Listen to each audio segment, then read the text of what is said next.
저희가 지금 살아가고 있는 이 시대를 잘 보면은 그 어느 때보다 평안이 필요한 그런 때라 볼 수가 있겠습니다.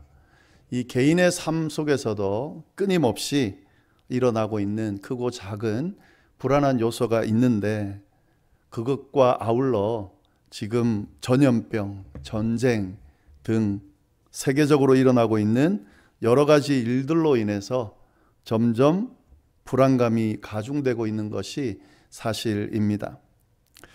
이러한 시대를 살아가는 저희에게 필요한 것은 평안일 것입니다. 따라서 지금 저희가 하나님 앞에 간구해야 될 가장 중요한 것이 있다면 이 평안이 아닐까 하는 생각을 해봅니다. 예수님께서 십자가를 지시기 전에 제자들에게 남겨주신 선물이 있는데요. 혹시 그게 뭔지 아십니까? 그것은 다름 아닌 평안입니다. 예수님께서 유언처럼 남겨주신 선물, 그것이 바로 평안이다 하는 거죠. 오늘 본문 말씀 27절 말씀을 보시면 이렇게 돼 있죠. 평안을 너희에게 끼치노니 곧 나의 평안을 너희에게 주노라. 예수님께서 제자들에게 평안을 주겠다라고 말씀하셨습니다. 근데 이 말씀이 주어진 시간, 그 상황을 보면 이것이 유언이라고 하는 말씀을, 그 사실을 알 수 있게 됩니다. 유언과도 같은 시간에 선물로 주신 평안. 이 다음 날이 되면은요, 예수님께서는 십자가에 곧 못 박히시게 될 겁니다. 이걸 예수님은 잘 알고 계신 거죠. 만약에 예수님께서 십자가에 못 박혀서 돌아가시고 나면 제자들이 어떻게 되겠습니까? 그 제자들은 힘들고 어려운 시간을 보내게 될 겁니다. 열심히 따랐던 스승이 지금 죽음을 맞이하게 되므로 스승을 잃어버린 사람들이 되겠죠. 그리고 그 스승을 따랐다는 이유만으로 세상으로부터 거절당하고 핍박을 당하게 될 것입니다. 예수님은 이 모든 상황을 다 알고 계셨기 때문에 그들에게 그 무엇보다도 평안이 필요하다는 것을 아셨어요. 그래서 그들을 위해서 마지막으로 평안을 선물로 주신 겁니다. 여러분, 저희가 사순절 기간을 보내고 있는데 이 사순절 기간을 보내면서 꼭 기억하고 묵상해야 되는 부분이 있습니다. 제가 지난 시간 구원의 기쁨에 대해서 그리고 감사에 대해서 묵상하라고 말씀드렸는데, 그것과 함께 꼭 묵상해야 되는 내용이 뭐냐면 이 바로 평안입니다. 제가 생각건대는 어쩌면 이 사순절 기간, 그 십자가의 의미를 생각하는 기간 동안 이 평안에 대해서 가장 먼저, 가장 우선적으로 묵상해야 되지 않을까, 그런 생각을 해봅니다. 왜냐하면 예수님께서 주신 유언과도 같은 선물이기 때문에 그렇습니다. 불안한 시대를 살아가고 있는 우리들에게 예수님께서 어쩌면 이 평안의 선물을 주시지 않을까 하는 생각, 그런 생각도 있습니다. 따라서 예수님의 그 십자가의 구원을 믿는 사람들이라면 예수님께서 제자들에게 허락하신 그 선물인 평안이 바로 나에게도 허락된 것이라는 사실을 제대로 묵상하고 믿고 누릴 줄 아는 사람들이 바로 그리스도인이라, 그렇게 생각이 되어집니다. 그래서 이 평안에 대해서 잘 묵상하시면 좋겠습니다. 자, 그러면 예수님께서 주신 평안, 제자들에게 주셨고 또 오늘날 우리 믿는 그리스도인들에게 주신 이 평안은 어떤 것일까? 그걸 좀 잘 알아야 되겠죠. 그래야 누릴 수 있을 테니까요. 그것에 대해서 좀 더 자세하게 나누도록 하겠습니다. 먼저 이 예수님께서 주시겠다고 약속하신 이 평안의 의미를 좀 알 필요가 있는데요. 특히 단어의 의미를 좀 잘 아시면 좋겠습니다. 여기서 사용된 이 평안이라고 하는 말은 헬라어로 에이레네라는 말을 번역한 겁니다. 에이레네라는 말은 평안, 평강, 평화, 등으로 번역될 수 있는데요. 이 에이레네라고 하는 헬라어는 히브리어 샬롬을 또 번역한 겁니다. 그렇기 때문에 이 에이레네의 의미는 샬롬을 의미하는 거예요. 이 샬롬의 의미를 좀 잘 이해할 필요가 있는데요. 이 샬롬도 평강, 평화, 평안 이렇게 번역될 수 있는데 아주 다양한 의미로 사용되어집니다. 상황 따라 이 샬롬이 아주 다양하게 사용되어진다는 거죠.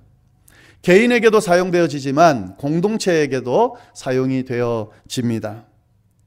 이 의미들을 다 아시면 좋은데요. 오늘 다 말씀드릴 수는 없고 기본적으로 꼭 알아야 될 말씀 한 가지만 드리도록 하겠습니다. 이 샬롬이라고 하는 의미 안에는 어원적인 의미, 완전하다, 온전하다, 꽉 찼다 하는 그런 의미가 있습니다. 이런 의미를 감안하고 샬롬의 의미를 생각해 본다면 이렇게 정리할 수 있겠습니다. 어떤 사람의 표현을 빌어서 말씀드리면요. 더할 나위 없이 안전하고 완전한 상태. 더할 나위 없이 안전하고 완전한 삶. 이것이 바로 샬롬이다. 이렇게 표현을 했습니다. 이런 의미를 본다면 예수님께서 제자들에게 허락하신 평안은 바로 이런 평안을 의미합니다. 더할 나위 없이 안전하고 완전한 상태면서 삶을 선물로 주시겠다. 그렇게 말씀하신 것이 되는 거죠. 우리가 예수 믿는 사람들로서 예수님의 그 선물을 받은 사람이라고 믿는다면, 예수님께서 주신 그 평안을 우리가 받은 사람이라고 믿는다면 바로 이 평안을 받은 겁니다. 더할 나위 없이 안전하고 완전한 상태를 받은 겁니다. 더할 나위 없이 완전하고 안전한 삶을 우리가 받은 겁니다. 이 사실을 좀 기억하시면 좋겠습니다. 자, 그러면 샬롬은 이렇고요. 에이레네라고 하는 단어의 의미도 좀 보면 좋겠습니다. 그래야 평안의 의미를 알 수 있기 때문에요. 이 에이레네도 여러 가지 의미를 가지고 있는데 평화, 평안뿐만 아니라 더 다른 의미들도 있습니다. 몇 가지 소개시켜드리면 번영, 하나가 됨, 고요, 안식, 다시 하나가 됨, 이런 의미들도 이 에이레네 안에 포함되어 있습니다. 저는 여기서 하나가 된다, 다시 하나가 된다라고 하는 그 의미를 좀 주목해 보고 싶습니다. 에이레네 평안의 의미가 하나가 된다는 의미예요. 다시 하나가 된다라는 의미입니다. 예수님께서 주시고자 주신 평안이 바로 이런 의미라는 거죠. 하나가 되는 것. 다시 하나가 되는 것. 관계의 회복을 이야기하는 거죠. 세번역에 보면 이 구절이 이렇게 표현이 되어 있어요. 세번역으로 제가 읽어드리면요. 나는 평화를 너희에게 남겨준다. 나는 내 평화를 너희에게 준다. 이렇게 되어 있거든요. 평안이 아니라 평화라고 번역이 되어 있습니다. 이 평화를 영어로 하면 peace라고 할 수 있겠는데요. 이 peace라고 하는 의미를 잘 들여다보면, 평화라는 의미를 잘 들여다보면 관계가 좋은 상태라는 의미가 있다는 것을 우리가 알 수 있게 됩니다. 관계가 좋은 상태로서의 평화, 평안, 이것을 예수님께서 주시겠다라고 말씀하신 거죠. 여러분, 우리가 이제 사순절 기간 동안 십자가의 의미를 묵상하고 있잖아요. 이 십자가의 의미가 뭔지 아십니까, 여러분? 구원, 희생, 죄사함, 이런 의미가 있지만 이 모든 것 안에 꼭 포함되어야 되는 의미가 있는데 그게 뭐냐면 화합이에요. 화합. 화해, 화합. 깨어진 관계가 다시 이어지는 화합의 의미가 이 십자가 안에 담겨져 있습니다. 예수님께서 주시겠다라고 하는 평안은 바로 이 화합을 통해 주어지는 평안입니다. 평화를 이야기합니다. 여러분도 잘 아시겠지만 언제 우리의 평안이 깨지게 됩니까? 관계가 깨질 때, 그때 평화가 깨지고 평안이 깨지게 됩니다. 관계가 깨지면 평화가 깨지게 돼 있고요. 평화가 깨지면 평안이 깨지게 돼 있습니다. 부부 관계나 부모 자식 관계나 형제 관계나 다 똑같습니다. 관계가 깨지면 평화가 깨지게 돼 있어요. 그 가족은, 그 모임은 평화가 깨지고 평안이 깨지게 돼 있습니다. 교회 안의 성도들 사이에 관계가 깨지면 그 교회는 반드시 평화가 깨지게 돼 있고요. 그 교회는 반드시 평안이 깨지게 돼 있습니다. 관계가 불편한 상황에서 평화로울 수 없겠죠. 관계가 불편한 상황에서 평안을 추구하는 것은 가능하지가 않습니다.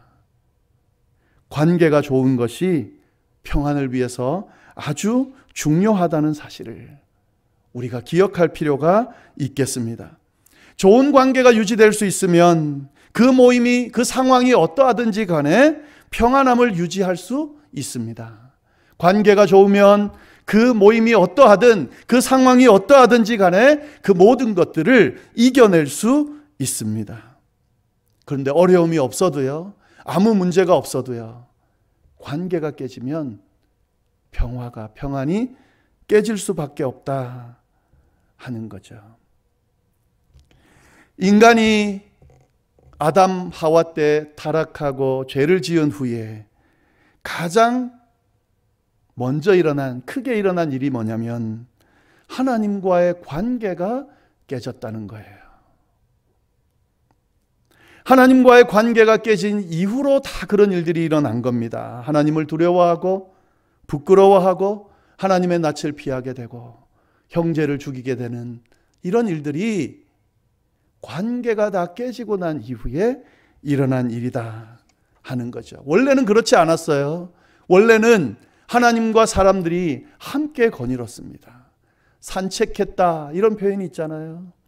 그런데 관계가 깨지고 난 뒤에는 더 이상 하나님과 평화로운 관계를, 평안의 관계를 유지할 수 없게 된 겁니다. 죄의 흔적으로 나타나는 가장 큰 모습이 뭐냐면 자꾸 관계를 깨게 돼요. 사단이 우리를 유혹하면서 넘어뜨리려고 하는 가장 큰 일 중에 하나는 관계를 깨뜨리려고 합니다. 그러면 끝나는 거거든요. 관계가 깨지면 평화가 깨지고 평화가 깨지면 평안이 깨지겠죠. 그러면 그의 인생이, 그의 모임이 평화 없는 그런 모임이나 인생이 되겠죠. 극으로 치달으면 지옥 같은 인생이 시작되는 겁니다. 예수님께서 이 땅에 오셔서 십자가를 지시면서 하신 일, 가장 중요한 일은 뭐냐면 막힌 담을 깨뜨리고 관계를 이어주셨어요. 에베소서 2장 14절부터 17절까지 말씀 제가 한번 읽어드리겠습니다. 사도 바울은 이렇게 주장하고 있어요. 그는 우리의 화평이신지라 둘로 하나를 만드사 원수된 것 곧 중간에 막힌 담을 자기 육체로 허시고 법조문으로 된 계명의 율법을 폐하셨으니 이는 이 둘로 자기 안에서 한 세 사람을 지어 화평하게 하시고 또 십자가로 이 둘을 한 몸으로 하나님과 화목하게 하려 하심이라. 원수된 것을 십자가로 소멸하시고 또 오셔서 먼 데에 있는 너희에게 평안을 전하시고 가까운 데 있는 자들에게 평안을 전하셨으니. 요약하면 이렇습니다. 예수님께서 이 땅에 오신 목적, 십자가를 지신 목적은 화평하게 하려고, 둘을 하나로 만들려고, 그래서 평안을 전하시려고 십자가를 지셨다 하는 거죠. 예수님의 그 십자가 때문에 하나님과 사람 사이에 깨진 관계가 회복이 됐습니다. 성도들 간에 깨진 관계가 회복이 됐습니다. 가족들 간에 깨진 관계가 회복이 됐습니다. 자신 안에 깨어진 관계들이 회복이 됐다 하는 그 의미가 이 십자가의 의미 안에 담겨져 있다는 거죠. 이것을 통해서 주어지는 평안, 그 평안을 예수님께서 주셨다 하는 거죠. 우리가 정말 십자가의 의미를 제대로 묵상하고 그리스도인답게 살아가고 있다면 이 관계를 통해, 관계의 화합을 통해 주어지는 평안을 누리고 있을 겁니다. 누릴 수 있게 될 겁니다. 근데 만약에 그렇지 못하다라고 하면 이 주님의 평안이 내게 지금 작용하지 못하는 것이고, 그 원인은 관계가 깨져 있기 때문일 확률이 아주 높습니다. 깊이 한번 묵상해 보시면 좋겠습니다. 한 가지 더 말씀드리고 싶은 것은요, 예수님께서 주신다고 하는 이 평안이 어떤 것인가? 이 예수님이 주신다고 한 평안, 그 구절을 유심히 잘 보시면 우리가 한 가지 발견할 수 있는 것이 있는데요. 27절을 제가 다시 한번 읽어볼게요. 평안을 너희에게 끼치노니 곧 나의 평안을 너희에게 주노라. 예수님께서 주시겠다라고 한 평안은요, 나의 평안이에요. 예수님의 평안이에요. 이게 무슨 말일까요? 예수님께서 친히 경험한 평안을 주시겠다라고 말씀하시는 겁니다. 예수님도 경험하지 않은 그런 평안을 주시겠다고 말씀하시는 것이 아니에요. 예수님께서 주시겠다라고 하는 평안은 그가 직접 경험한 평안입니다. 그가 직접 경험한 평안이라는 게 어떤 것일까요? 그가 사는 인생을 한번 잘 돌아보면 좋겠어요. 그는 이 땅에 태어날 때부터 그의 삶 자체가 평안이 없는 삶이었어요. 어떻게 하나님이 육신의 몸을 입고 이 땅에 오실 수가 있어요? 그것부터 불행한 거죠. 태어나서 끊임없이 죽이려는 사람들을 피해 다녀야 했습니다. 그가 공생애를 시작하는 그 시간들을 보면 어렵고 힘든 광야 같은 인생이었습니다. 온갖 고통과 어려움은 다 당하셨어요. 마지막 죽음을 겪는 그 과정도 보면 십자가의 고난을 당하시고 멸시천대 다 받으시고 그러면서 죽으셨어요. 우리 인간적인 생각으로 보면 그의 삶을 보면서 어떻게 평가할 수 있겠습니까? 평안이라고 평가할 수 있겠습니까? 그렇지 못하죠. 그런데 예수님이요, 그 가운데서도 경험한 평안을 제자들에게 주시겠다라고 말씀하고 계신 거죠. 예수님이 우리에게 주시는 평안은 바로 이런 평안입니다. 태어날 때부터 문제도 없고 어려움도 없고 역경도 없고 아무런 그런 평안하지 못할 거리도 없는 상황에서 누렸던 평안을 말씀하시는 것이 아니라 힘들고 어렵고 평화롭지 않은 그 삶의 순간순간에 누렸던 그 평안을 제자들에게 주시겠다고 지금 말씀하고 계신 거죠. 제자들도 예수님이 겪은 것처럼 그런 삶을 겪게 될 겁니다. 예수님을 따르는 삶, 그리스도인으로 살아가는 삶이 평탄하지 않을 것을 예수님이 아셨어요. 그러나 그 가운데서도 누릴 수 있는 평안이 있기에, 예수님이 그 평안을 누렸기에 이 평안을 너희에게도 주겠다라고 말씀하고 계신 거죠. 여러분, 이 평안이 오늘 이 말씀을 나누는 우리에게도 동일하게 주어졌다는 사실을 제대로 믿고 누릴 수 있게 되기를 간절히 바랍니다. 오늘 이 시간 이 자리에 사순절을 보내면서 예수님의 십자가의 의미를 묵상하는 우리에게 예수님께서 이 평안, 주님이 겪으신 이 평안, 우리의 인생 여정 가운데 힘들고 어려운 순간들이 끊임없이 있겠지만 그 가운데서도 누릴 수 있는 평안을 허락해 주시겠다고, 유언처럼 우리에게 선물로 주셨다고 말씀하고 계십니다. 아멘으로 받으시고 그 평안을 누리는 여러분 모두가 될 수 있기를 간절히 바랍니다. 다음 주에는요, 이 평안을 어떻게 누릴 수 있는지에 대해서 함께 말씀을 나누도록 하겠습니다. 기도하겠습니다.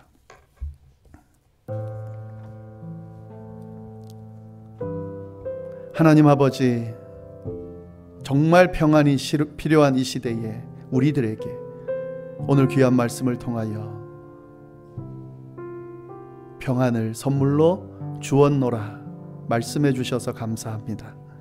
주님께서 주신 평안, 그 평안의 의미를 잘 묵상하면서 이미 우리에게 허락된 그 평안을 누리며 살아가는 우리의 삶이 될 수 있도록 주여 인도하여 주옵소서.